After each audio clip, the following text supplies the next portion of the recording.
इलाही बख्श बिकक साहब हमारे साथ मौजूद हैं। बिकक साहब, ये बताएं कि ये इतने बड़े खूबसूरत हरियाले इलाके हैं, यहाँ पे हमें खेत भी नज़र आ रहे हैं, गंदम की फसल भी हमारे सामने जो है उग रही है। क्या वजूहात हैं, क्या समझते हैं आप, आखिर ये मज़ालिम क्यों किए जा रहे हैं?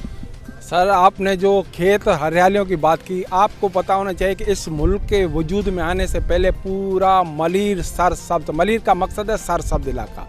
ये मलिर, ये काठोड़, जहाँ पे बहरिया आपको नज़र आ रहा है, ये सरसब्ज इलाके थे। हमारी ज़मीनें थी जहाँ पे खजूर के दरख्त, हर चीकू के दरख्त, हर किस्म के बागात होते थे।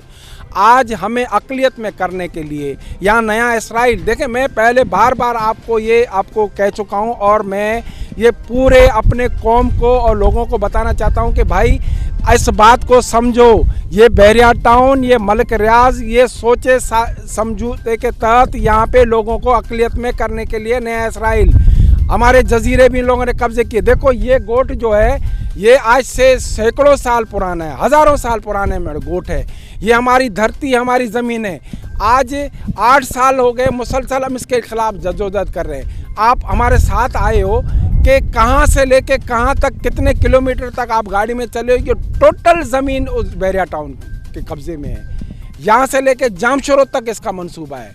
ये मुसलसल हमें अक़लियत में करने की साजिश है। और हम देखिए, ये इलाके के लोग मौजूद है, ये गांव के लोग मौजूद है, इनके सामने मैं आज वचन करता हूं कि भाई हम अपने धरती के एक एक इंच की खातिर लड़ेंगे। हमने मज़ाहमतें बहुत की, अब वक्त आ गया है कि हम रोड रस्तों पे निकलेंगे, हम मज़ाहमत करेंगे और इस मलिक रियाज और बहरिया टाउन को निस्त नाबूद करने के लिए जहाँ तक मुमकिन हो हम लोग जाएंगे। बहुत शुक्रिया।